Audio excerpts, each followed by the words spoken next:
You're watching CBS News Los Angeles, The Rundown. Hi, I'm Leslie Marin. Here's a look at your top stories. It's day 2 of a week-long storm system moving through Southern California. Flooding is a big concern in many areas. A live look at our Mount Wilson camera. You can't even see anything from all the gloom and rain.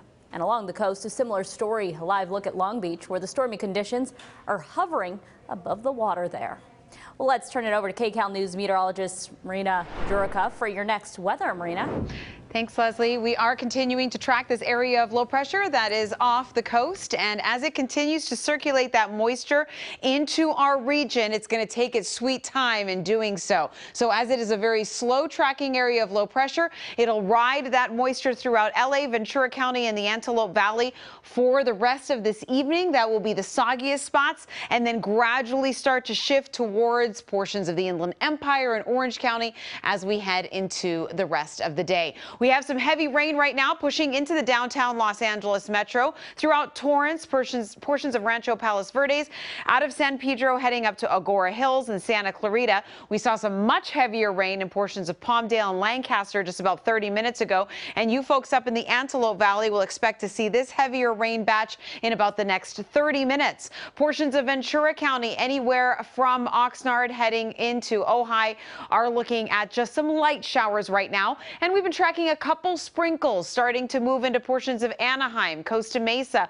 Pomona. So it's going to take a little bit longer to get further south as it tracks, but it'll eventually get to your neck of the woods. And as it moves up I-5, we'll be looking at some very gusty winds and travel through the pass just in case you are moving in that direction. We had a lot of heavy rain earlier in Catalina Island, as you can see, and now that is what's tracking into downtown LA.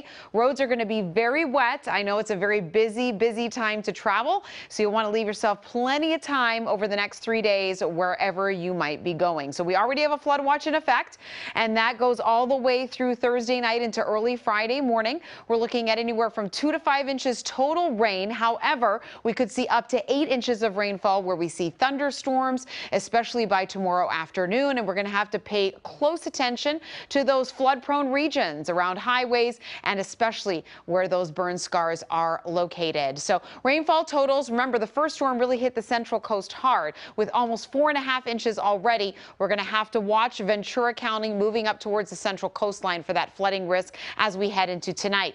Thousand Oaks almost at 2 inches, downtown LA almost at ½ an inch. So the storm is very slow and it's sluggish. So it's taking its time as it moves up the coastline.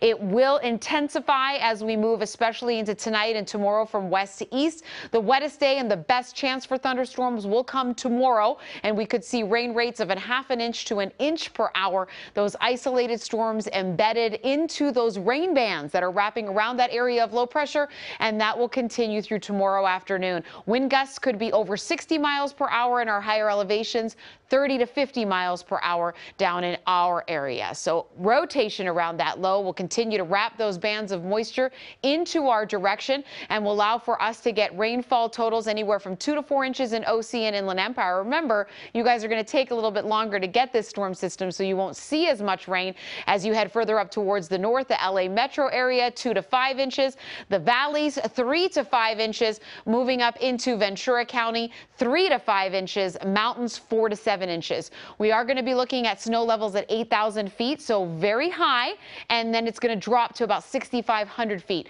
as we move into our Saturday morning once the system heads out. So highs today in the 60s.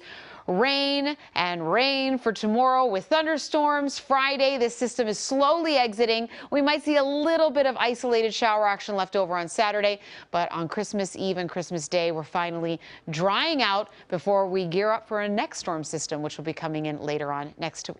Back to you, Leslie. Perfect timing there. Thanks, Marina. Well, holiday shopping with a side of rain. KCAL News reporter Jasmine Veal in Glendale, where shoppers are out and about despite the wet weather. I'm here in Glendale, where you can see it is raining and it's really just picked up. It's been a mist to a light sprinkle and now this pretty steady rain. And yep, people are out here prepared with their umbrellas, their sweaters, their hats. Are you liking the rain? Well, I'm wearing a mask and it's actually warmer in the rain to walk around with a mask on because it keeps the body heat on your face. Well, there you go. So that's coming in handy. Yeah, for sure. Are you doing any last-minute shopping today? No, I'm going tomorrow to the Galleria. Indoors. Indoors, of course. To avoid the rain. Of course. Okay, he's prepared. Thank you. Happy holidays.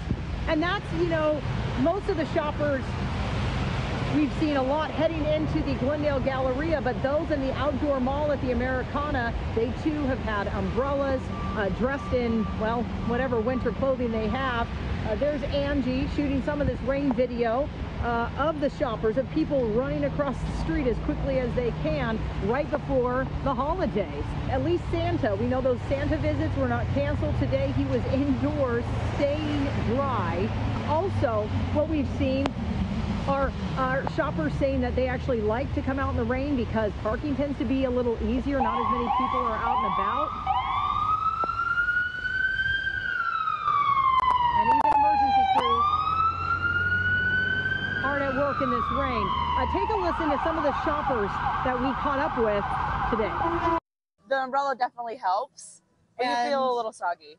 And it's empty. Nobody's here, so that's good. Yeah. Parking was easy. I mean, it's hard with the toddler, right? Like, no one wants to go out in the rain with a toddler. So, but our house is definitely getting muddy.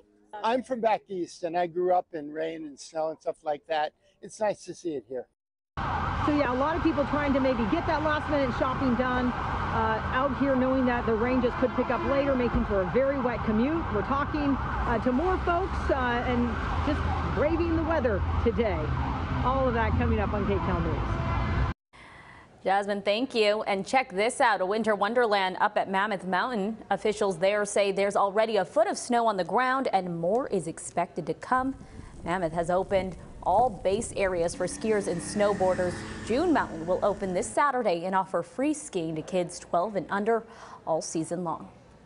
Well, former NFL star Derrick Ward has been charged with 5 counts of robberies here in Los Angeles. According to TMZ, the Super Bowl running back is accused of robbing several businesses, including gas stations. LAPD officers arrested the 43-year-old Monday. He has remained in custody on a $250,000 bail. The Reno Valley native played 8 seasons in the NFL with 3 different teams. An LA County public defender who has been in prison in Venezuela since March 2022 is finally on his way back home to the U.S. as part of a prison swap. Now, President Biden says 10 Americans were released as part of the deal. Eyvin Hernandez was on vacation in Colombia at the time. It's unclear whether he accidentally crossed the border into Venezuela or was kidnapped and taken to Venezuela. Now, Hernandez was accused of criminal association and conspiracy, which are punishable by up to 16 years in jail in that country. Well, this has been CBS News Los Angeles, The Rundown. Thanks for joining us. We'll be back live at 4 here on CBS News Los Angeles.